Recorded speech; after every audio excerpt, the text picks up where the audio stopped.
possibilité du jugement définitif. Jamais. Je l'ai dit et répété, mais depuis 30 ans. Et si parfois vous m'avez invité pour remplir les salles, vous avez peut-être péché parfois en remplissant les salles de ne pas écouter ce que je disais à ces salles. Parce que c'est bien de m'inviter pour que je parle, et si vous n'écoutez pas ce que je dis. Et donc, vis-à-vis de ceux qui aujourd'hui donnent l'impression de me lâcher, je veux dire, moi je vois des communiqués qui sont plus politiques que spirituels, mais je ne vais pas répondre à ça, ça ne m'intéresse pas. Et j'aimerais dire, je n'ai jamais été un adhérent ou un promoteur du nombre. Moi, ce qui m'intéresse, c'est le message. Je resterai au service du message. Et aujourd'hui, je reçois des gens qui me disent, vous savez, il y a des gens dont la fraternité est étrange. Il dit, je veux venir te faire une visite fraternelle, mais pas chez toi. Dans un espace neutre, en fait. Attends. Une rencontre fraternelle dans un espace neutre, où est la neutralité de ta fraternité ici, ou la réalité de la sincérité. Puis après, vous apercevez qu'on dit, mais il faut que tu arrêtes de parler. Je ne comprends pas très bien l'attitude qui consisterait à dire, hier tu parlais parce qu'on te prenait comme un modèle, et aujourd'hui tu dois te taire parce que tu es juste un être humain. Je suis meilleur aujourd'hui que je ne l'étais hier, et la seule promesse que je peux faire à mes frères et sœurs en humanité, pas simplement les musulmans, c'est d'essayer d'être meilleur demain qu'aujourd'hui, c'est tout. Quant à ce qui fut, Dieu il le dit dans le Coran, Dieu pardonne ce qui est passé, maintenant on est sur l'avenir. Donc après l'épreuve, il y a merci, mais je ne vais pas tous les jours du futur dire mes excuses sur les erreurs du passé. Un jour, il faut que nous construisions. Il faut que nous allions ensemble de l'avant et que nous ayons, de ce point de vue-là, une compréhension de ce que c'était que cette épreuve. Donc, ce que je voulais dire sur le plan spirituel, sur le plan de cette épreuve, sur le plan de ce que j'aimerais aujourd'hui dire, c'est un jour vient le matin et qu'après l'épreuve, il faut qu'on regarde les choses en face. On m'a posé la question, certaines personnes, en voyant mes réactions, ma première intervention, on dit « vous vous présentez comme une victime ». Ce que je dis clairement, c'est que la façon dont j'ai été traité, la façon dont les choses ont été, l'instruction a été menée, je suis effectivement victime d'une injustice caractérisée. Ça, c'est de l'injustice. Maintenant, est-ce que moi, de là où je suis, avec le message que je porte, avec ce que je comprends de ce qu'est une épreuve. Parce que la différence entre la victime d'une injustice et la personne qui vit une épreuve spirituelle, c'est que la personne qui vit une épreuve spirituelle comprend que cette épreuve le rend responsable de sa réaction. Donc il ne joue pas la victime, il comprend sa responsabilité. Maintenant, il y a bien des victimes d'injustice. Il faut comprendre ce que c'est que l'injustice.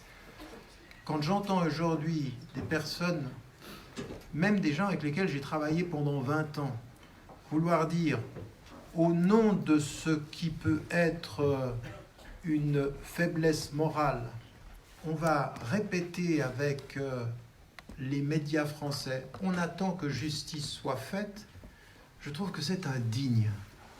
Vous êtes indigne même de votre citoyenneté. Si vous ne voyez pas l'injustice caractérisée, le traitement que j'ai subi, mais en fait, le plus important, ce n'est pas de personnaliser les choses. En prison, j'ai vu que ce que je vivais était multiplié par des dizaines et des centaines de situations. Et je me suis promis une chose, parce que ce livre, j'ai commencé à l'écrire en prison. Je ne me tairai pas sur ce que j'ai vu. Sur ce que j'ai vu de déshumanisation, de traitement indigne de la personne humaine. Pas simplement par rapport à moi. Aujourd'hui, j'ai la possibilité. Il y en a un qui m'a dit ça. Une fois, j'ai rencontré quelqu'un à Saint-Denis qui m'a dit « Toi, tu peux parler, dénonce ceci, dénonce ce que tu as vu. » Mais je m'étais promis en prison que je parlerais de ce traitement de déshumanisation, de ce traitement de racisme à l'intérieur de la prison. Bien sûr que ça existe, ce n'est pas une invention de l'esprit de voir que la population carcérale, c'est des pauvres, blancs, noirs, ou roms, ou immigrés, ou quoi que ce soit. Ce sont des Arabes, ce sont des Noirs, ce sont des étrangers. Et puis, la plus grande population carcérale, ce sont aussi des musulmans. Je dis, regardons les chiffres, on ne va pas commencer à faire comme si on ne savait pas. Donc, j'ai dit, je témoignerai de ça. Donc, j'ai une triple responsabilité. La première responsabilité, elle est personnelle, du point de vue de mon cheminement spirituel, de tout ce travail, qui était à la fois de dire à la communauté musulmane deux choses. La première, que j'ai répétée souvent, c'est de parler à ceux que j'ai pu décevoir. Je l'ai fait, je l'ai redit et je le redis. C'est de parler et de remercier ceux qui accompagnent et qui continueront à accompagner.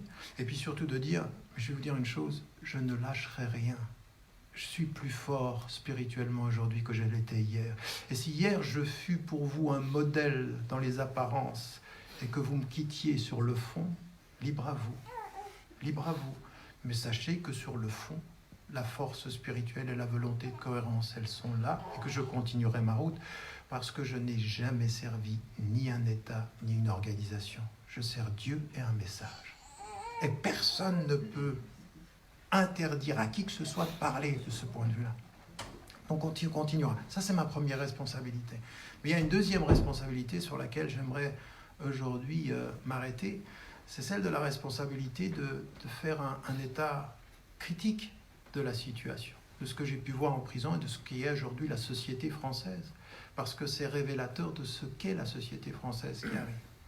Et donc aujourd'hui, moi, ce que je veux traduire en termes d'enseignement, c'est que cette épreuve doit galvaniser des énergies, non pas produire de la lâcheté. Ceux qui aujourd'hui disent, eh bien, on attend que la justice parle et qu'ils ne veulent pas reconnaître qu'aujourd'hui, il y a un vrai problème en France. Le vrai problème en France, c'est qu'il y a une confusion des genres entre le politique et le judiciaire. Que l'autonomie, l'indépendance de la justice, c'est une farce. Au plus haut niveau. Alors, évidemment, ça existe. Et on ne peut pas... Attends, comprenez-moi bien, parce que certains vont sauter sur ce petit bout de phrase, vont le sortir de son contexte. La justice en France est mieux appliquée généralement, si on prend une moyenne, que la justice dans la majorité des pays du Sud, ou des dictatures, ou des pays du Golfe, ou de l'Arabie saoudite, ou de l'Égypte, mon pays d'origine, bien sûr. Mais s'il faut se comparer au pire pour être fier de son système, alors tout devient possible. La réalité aujourd'hui, oui, c'est mieux que dans ces pays-là.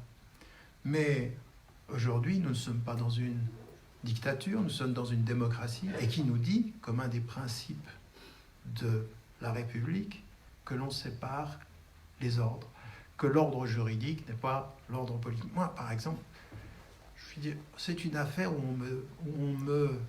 on m'accuse de viol. Mais qu'est-ce que mon affaire a à voir avec le procureur Molins qui s'occupe de l'islamisme et du terrorisme? Je vois pas bien, ou alors je vois trop bien. Et nous voyons tous très bien le déplacement de ce champ.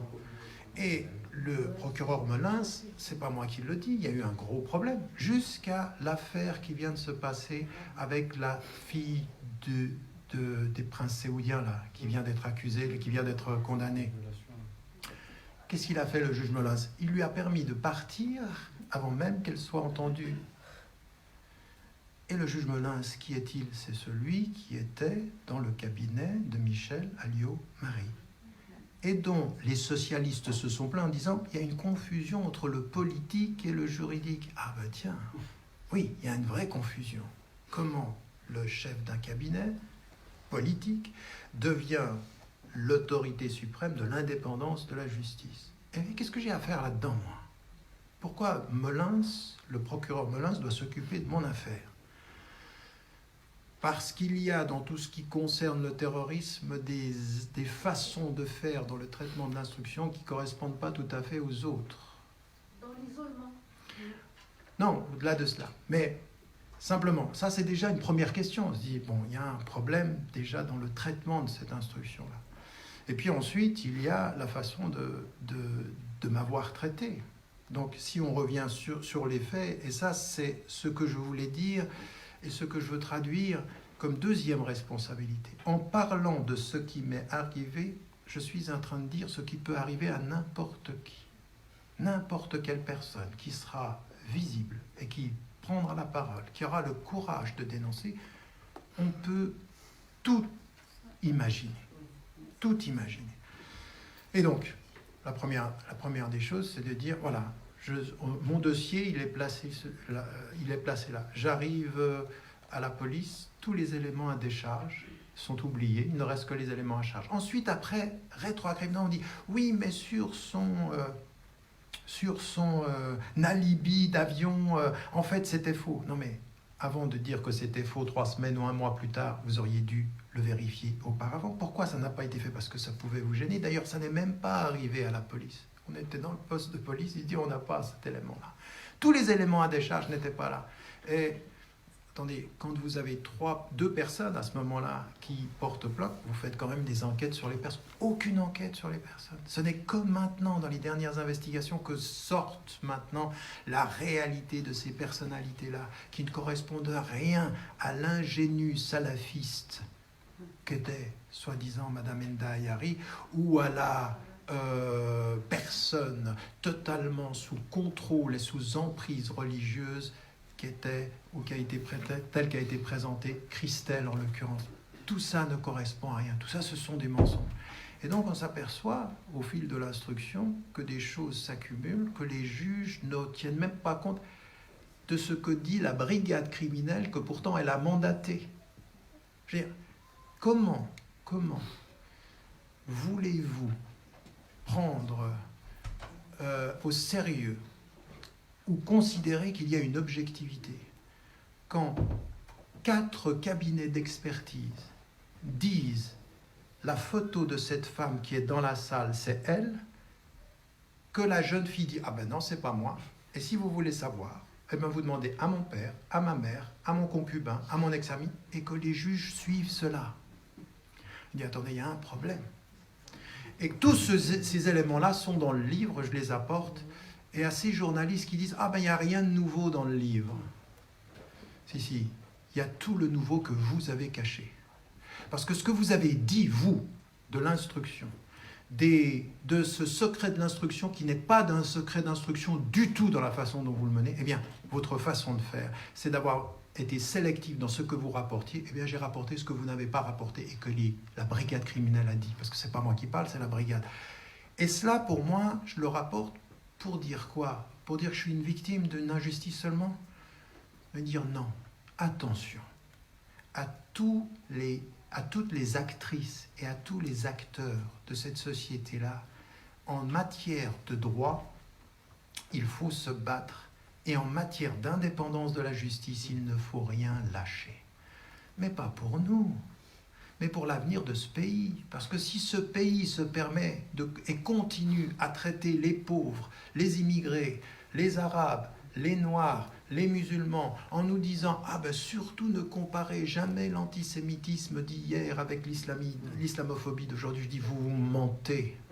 Vous mentez parce que vous n'avez rien appris apparemment. En 120 ans, vous reproduisez les mêmes modèles de ce racisme structurel qui fait que vous visez une certaine population, que vous avez normalisé de Zemmour à je ne sais qui tous ceux qui interviennent sur les plateaux, et vous prenez des gens qui viennent du Sud et qui disent depuis leurs origines ce que les Blancs du Nord ou ce que le pouvoir au Nord a envie d'entendre, et vous alimentez cette islamophobie. Et que vous le vouliez ou non, malgré l'exception française qui n'aime pas la terminologie et qui n'aime pas le mot islamophobie, eh bien sachez que les Nations Unies, que la Commission européenne, que toutes les instances internationales reconnaissent le mot, et l'islamophobie, ça veut dire le racisme anti-musulman. Il existe, c'est un fait dans cette société-là. Pas par tout le monde, pas par tout le monde. Il y a énormément de Français qui se sont opposés au racisme, et ceux-là sont avec nous dans cette lutte-là. Mais il y a une chose qu'il faudra qu'on entende dans ce pays, et c'est ce que j'ai aussi envie de dire, nous n'accepterons jamais qu'il y ait une sélection et une hiérarchie des racismes. Le racisme, c'est non. Et nous sommes les premiers à dire, non à l'antisémitisme, non au racisme anti-noir, non au racisme contre les Chinois, non au racisme, point. Tous les racismes, on les condamne de la même façon. Donc cette responsabilité par rapport à cette affaire-là, j'aimerais bien que vous compreniez, j'aimerais bien que ceux qui lisent comprennent que parler des faits, c'est montrer une injustice caractérisée pour montrer comment elle peut se déployer, se justifier. Au point d'ailleurs qu'elle a muselé même ceux qui sont mes co-religionnaires, même ceux avec lesquels j'ai travaillé pendant des années, tout à coup ils disent plus rien. Je veux dire, quelqu'un qui aujourd'hui vient et dit « Ah ben, moi j'attends que la justice se fasse ». Non mais attends, si tu es juste avec ton concitoyen, tu vas regarder s'il y a justice. Tu ne dis pas « J'attends que ça se fasse ». Tu observes ce qui est en train de se passer, au moins. Eh bien non, il y en a qui ne se donnent même pas, ne comprennent même pas que c'est leur devoir citoyen, au nom des principes de ce pays-là. Ça, c'est la deuxième responsabilité, après la responsabilité qui était celle de tout ce travail spirituel et de son engagement. Il y en a une troisième de responsabilité, c'est celle qui était, dont je vous ai déjà parlé et sur laquelle je m'arrête dans ce livre-là, c'est la réalité carcérale. La prison, la façon dont sont gérées les prisons, la façon dont on voit comment la déshumanisation est en marche. Alors, il y a une chose qui est vraie, c'est que l'un des principes du racisme, c'est souvent de déshumaniser celui qui en est l'objet.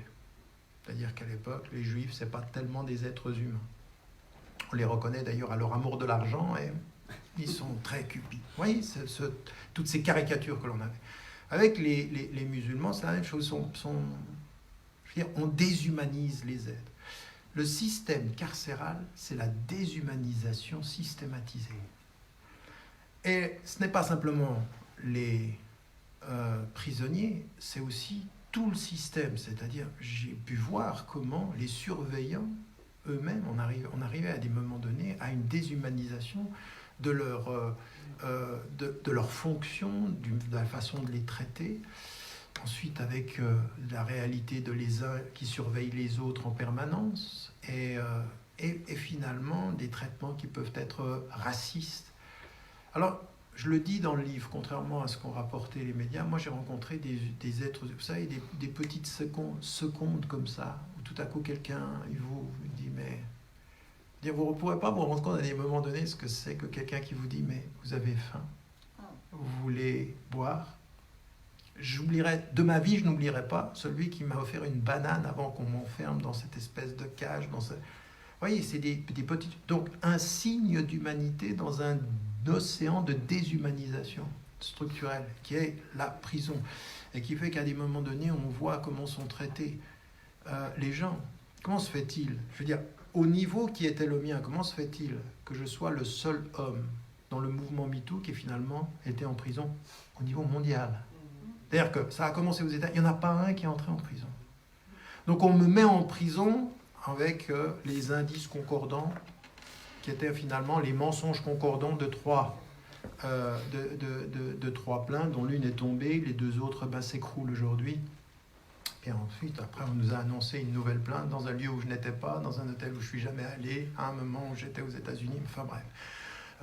Tout cela, c'est l'écran de fumée. Donc, à un moment donné, on se dit, mais ce traitement qui est un traitement qui a été tout à fait spécifique et la réalité carcérale, où à un moment donné, on dit, mais on vous a traité comme les autres.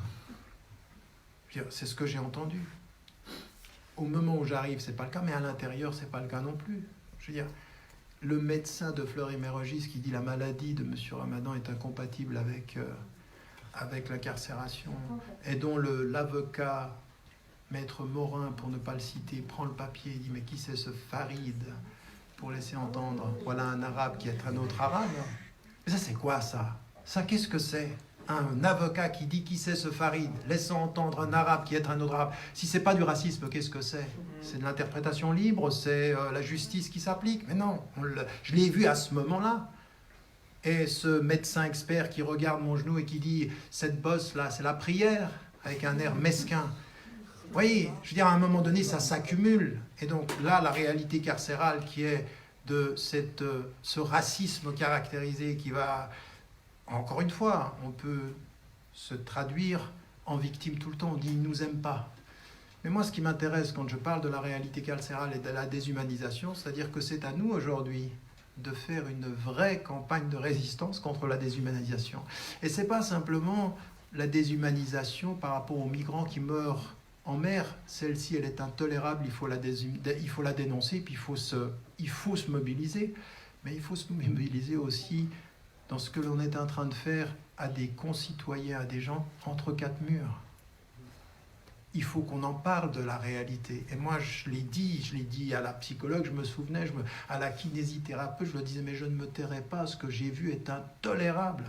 Intolérable, il n'y a rien qui puisse justifier ce système carcéral. Rien qui puisse être Rien. Alors, si on y ajoute du racisme, c'est encore pire, mais la réalité carcérale, la façon dont on traite les gens, ou qu'on les maltraite, ou qu'on les délaisse, ou qu'on les insulte, ou on les humilie. Je veux dire, moi, j'avais des moments donnés, quand vous avez les fouilles, vous avez des surveillants, ils ont un malin plaisir à l'humiliation. À l'humiliation, dans la maladie aussi, à l'humiliation.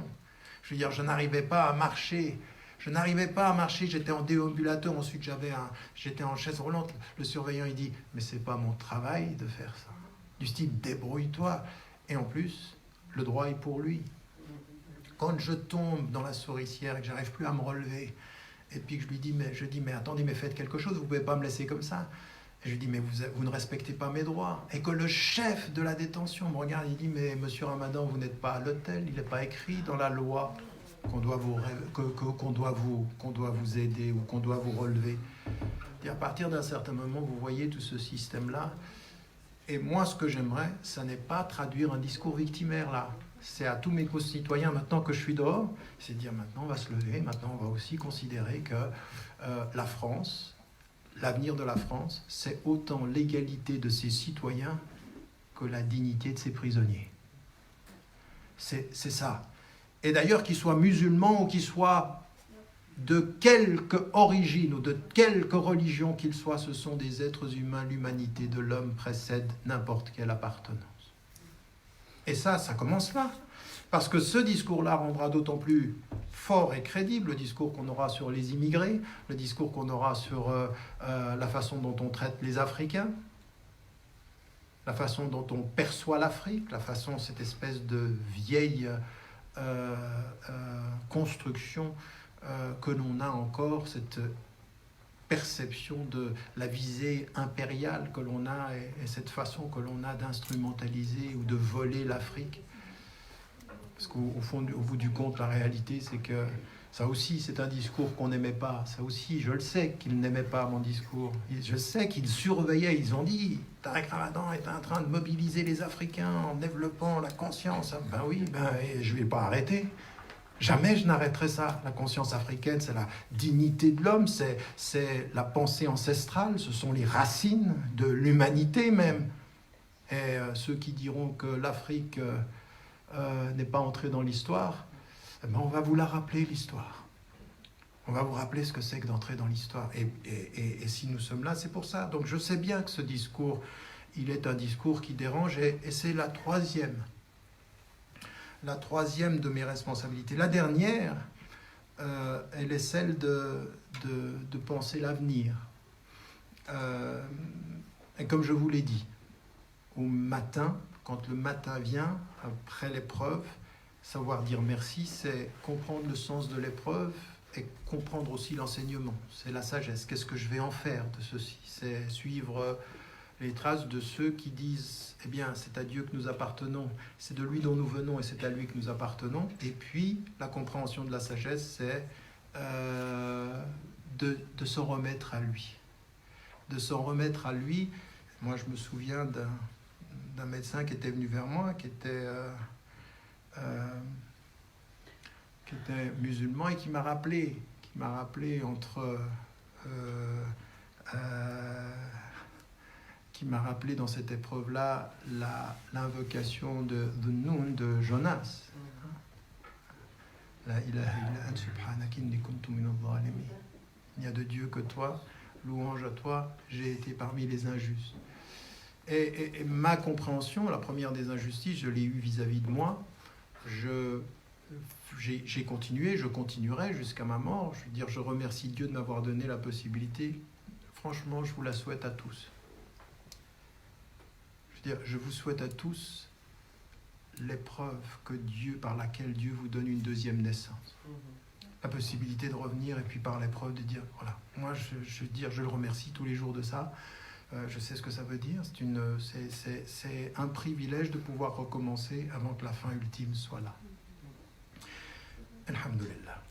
Donc ça, c'est un élément important avec cette promesse que j'ai faite à Dieu, que je me suis faite à moi-même, que j'ai faite à ma famille, ma femme et mes enfants. Ça, il y a une chose aussi qui est très très importante. À ceux qui pensent que le nombre est important. Moi, j'ai dit dans le livre, le nombre de ceux qui partent n'est pas important, seul compte l'amour de ceux qui restent. Et le premier cercle, celui qui a été celui de ma femme et de mes enfants, il a été d'une seule... Moi, franchement, je ne serais pas là sans eux.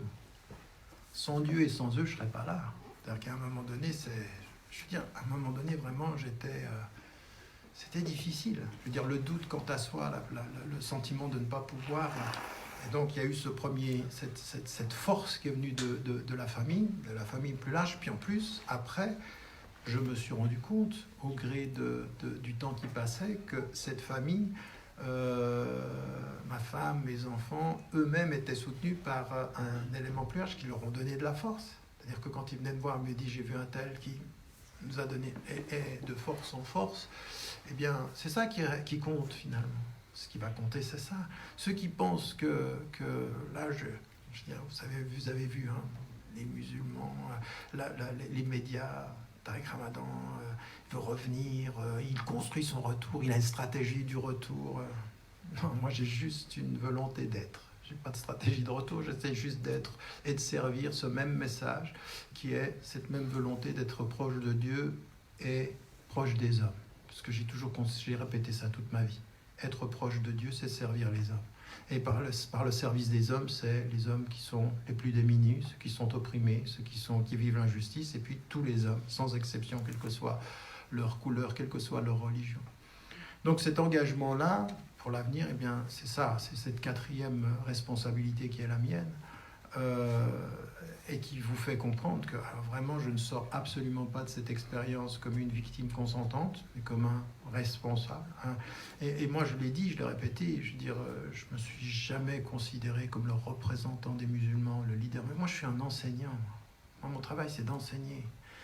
Et si enseigner, c'est produire de la pensée et devenir un leader de l'expression intellectuelle, oui, mais un leader de mouvement, je n'appartiens à aucun mouvement, je n'appartiens qu'à un message et à l'enseigner.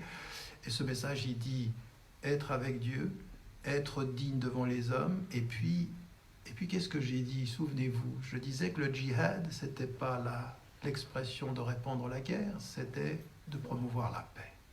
Le djihad, c'est c'est être en quête de paix. Moi, ceux qui ont voulu dire Tariq Ramadan, c'est la violence, le non-respect des femmes, mais de quoi vous parlez? Quelle est l'image que vous avez voulu construire?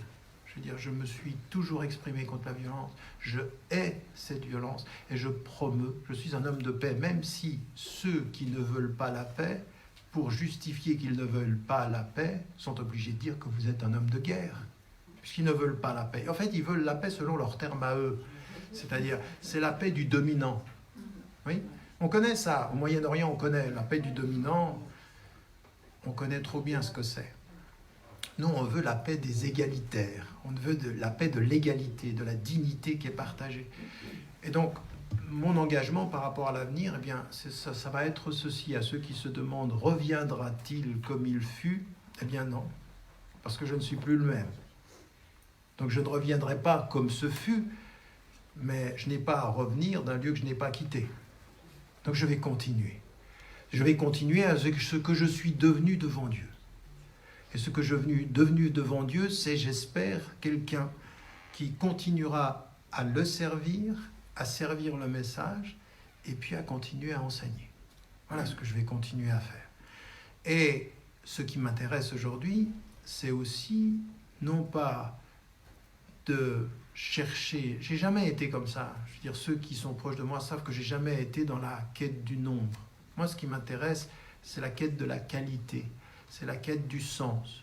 Et donc, il faut que nous continuions à travailler de ce point de vue-là. Et les 4 axes de ce travail-là, cela reste ce message spirituel de l'édification de soi, de la résilience. Et je peux vous dire que ce que je viens de vivre depuis 2 ans a été un formidable enseignement.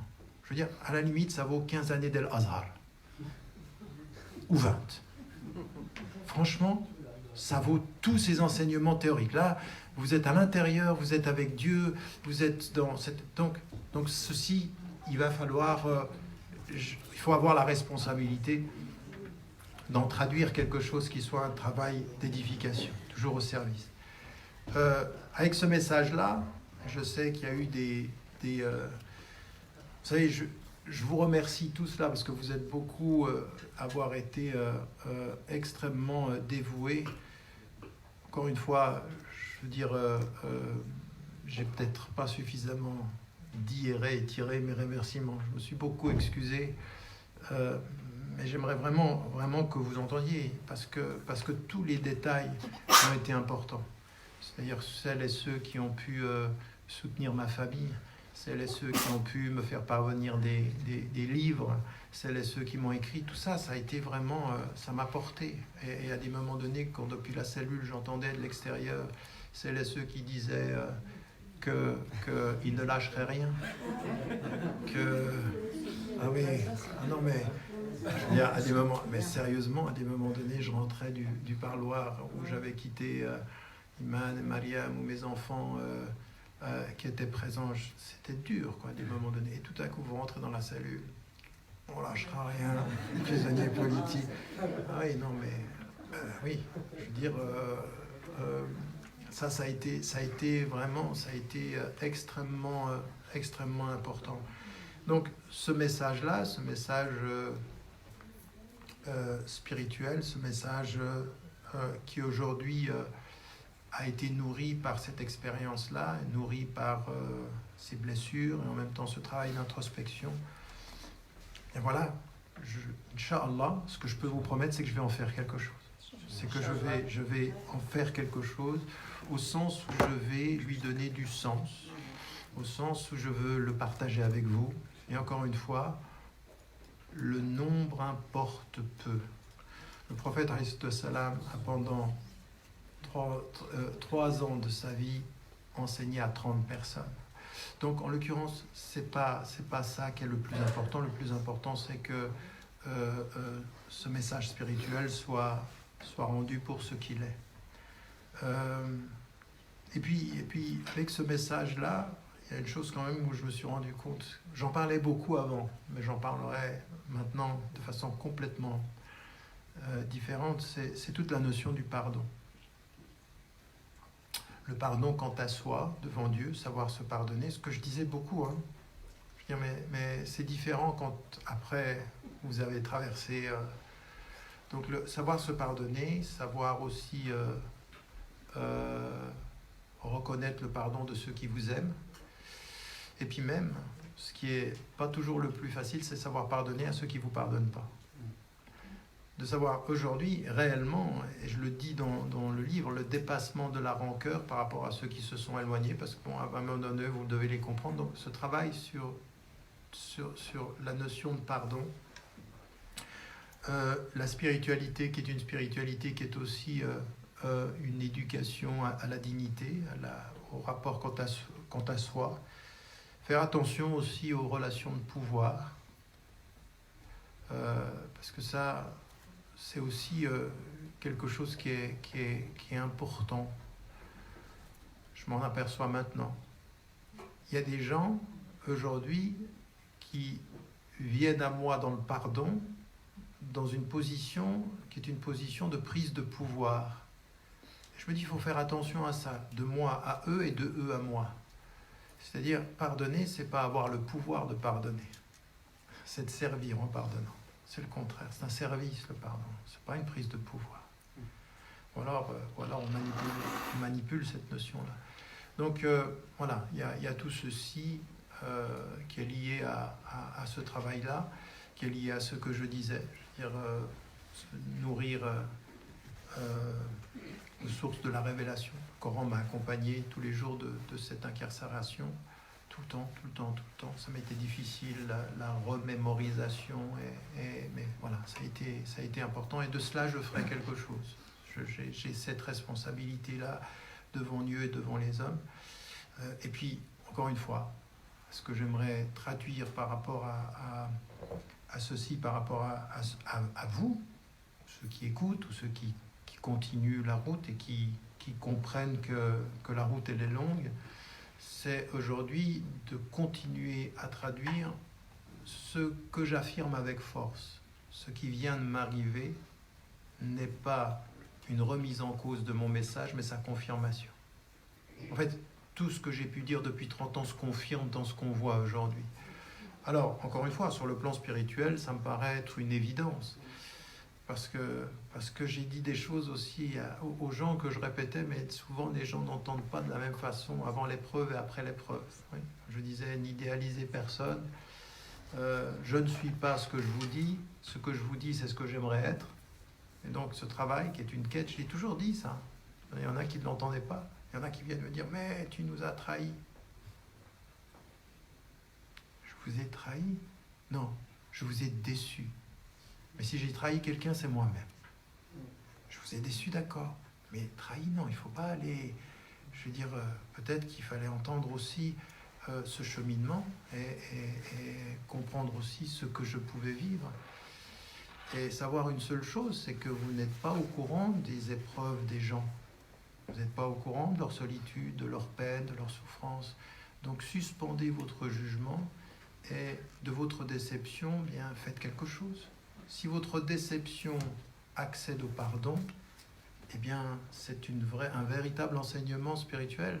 Si votre déception c'est l'abandon, eh bien ce sera votre choix. Chacun fera ce qu'il peut avec ce qu'il sent, Inch'Allah. Donc ça c'est un élément qui pour moi est de dire, voilà, il faut faire quelque chose de cet enseignement-là.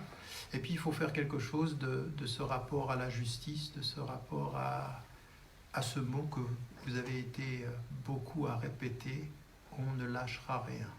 Et moi c'est ce que j'ai envie de dire, on ne lâchera rien. À ceux qui ont pensé, comme certains, même des avocats, des parties des plaintes, il faut le laisser en prison et puis qu'il en crève ou qu'il soit détruit. Eh bien, on en sort, alhamdoulilah, ni détruit, ni affaibli, même si physiquement, eh bien, je demanderai des comptes sur la façon dont on m'a traité physiquement et dont on n'a pas voulu voir combien ça aggravait ma maladie, parce que moi, je ne peux marcher que depuis le mois de mars. Avant, j'étais avec un déambulateur. Les problèmes sont toujours là en termes physiques. Je veux dire, la réalité de la maladie, elle est là. Mais ce qui m'intéresse, c'est à partir de ceci, de dire on ne lâchera rien. Ça veut dire quoi, on ne lâchera rien? Ça ne veut pas dire, comme l'a laissé entendre une observatrice de la société française, qu'on est pour la mobilisation révolutionnaire et la rupture avec la société française. Au contraire. Je termine le livre en disant, je remplace 3 R par 3 R. Si vous parlez de refus d'être français ou refus de l'intégration, nous on dit l'intégration, tout ça c'est fait. Nous on est pour la résistance à l'injustice. On ne refuse pas d'être français, mais on résiste au fait d'être français de 2e catégorie. La résistance, pas le refus.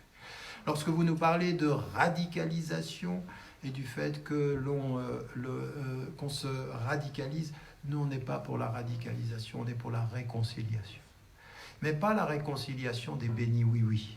Ceux qui, pour être réconciliés, finissent par ne plus être ce qu'ils sont pour vous plaire et être ce que vous voulez qu'ils soient. Non, on est pour la réconciliation de la France avec ses principes. La première des réconciliations, c'est pas qu'on se réconcilie nous, parce que nous, on n'a pas de problème. Mais c'est un problème entre la loi et la façon dont on l'applique. La réalité de l'égalité citoyenne et de l'inégalité du traitement. C'est, comme j'ai pu le voir depuis des mois où je suis à Saint-Denis, ce traitement caractérisé et indigne de la marge sociale. Au point qu'on a vraiment l'impression et ce n'est pas une impression, qu'on préfère à l'école qui structure ces jeunes, la drogue qui les perd, et la police qui provient de leur même origine, qui s'occupe d'eux. Donc occupez-vous de vous entre arabes et noirs. Quant à l'école, ce sera autre chose. Eh bien, c'est non. À cela, nous, on veut la réconciliation. C'est votre façon de gérer la banlieue qui produit la radicalisation. C'est notre façon de la penser qui défendra la réconciliation. Et donc la réconciliation. Et la dernière des choses, c'est à tous ceux qui aujourd'hui développent l'idée du grand remplacement. Nous sommes là et nous allons, chiffre à l'appui, remplacer le christianisme, l'identité française. Vous avez bien dit, maintenant nous n'avons aucune vocation au remplacement. Nous avons la vocation de l'enrichissement, la richesse. Nous ajoutons notre mémoire à la vôtre, notre histoire à la vôtre, notre parcours au vôtre. Et nous devenons, nous, la France d'aujourd'hui et de demain. Ce discours-là, il est important, il est nécessaire, il est celui que je veux continuer à porter et que je continuerai à porter. Et s'il faut pour cela faire face à l'élite intellectuelle française qui a envie de penser en cercle fermé et sans nous, eh bien, nous penserons avec eux, même s'ils pensent sans nous. Nous penserons au centre, même s'ils nous pensent dans la marge. Nous sommes l'Europe, nous sommes la France, même s'ils nous pensent encore comme immigrés, comme d'anciens immigrés. Donc ce discours-là, il est politique, mais comme tout discours social. Un discours qui dit l'égalité est un discours politique. Et un discours qui dit une spiritualité digne, il a une consonance politique, parce qu'on ne se laissera pas coloniser l'esprit, comme hier vous avez colonisé les terres. On ne se laissera pas faire. Donc voilà, et pour moi, encore une fois, c'est ce que je dis, et je terminerai par là cette intervention, c'est que je me suis toujours considéré comme un pont entre des horizons, et j'ai toujours su, ce que je dis dans le livre, que quand on est un pont, eh bien, aucune des deux rives n'est contente. Vous êtes toujours perçu comme le pont de l'autre rive. Jusqu'à ce qu'un jour, eh bien, le pont parle de l'eau qui coule. Que sur chacune des rives, on comprenne que l'eau qui coule, elle est la richesse pour les deux rives. Contrairement au soupçon qu'on avait du pont, qui était le pont de l'autre rive. Eh bien, l'eau qui coule, elle est pour les deux rives. Et donc, c'est cela, sur une image poétique, cette idée que nous serons l'eau qui réunira les rives. Inch'Allah. Et c'est de cette façon-là que j'aimerais que vous compreniez qu'avec cet enseignement-là, il n'y a qu'un seul mot qui doit terminer ce livre. Il n'y a qu'un seul mot qui doit venir avec le matin. Et ce mot-là, c'est adieu à ceux de ma famille qui m'ont accompagné et qui m'ont porté, à ceux qui ont porté ma famille et qui ont aidé ma famille à mieux me porter, à cette communauté de foi et de ceux qui ont continué à être là. Eh bien, qu'est-ce que je dois dire? Je dois dire ce que Dieu a dit à Luqman de dire. Anishkurillah. Remercie Dieu et remercie les hommes, parce que ce qu'a dit le prophète, c'est « Il ne remercie pas Dieu, celui qui ne remercie pas les hommes ». Donc un grand merci à vous. Wassalamu alaikum wa rahmatullahi wa barakatuh.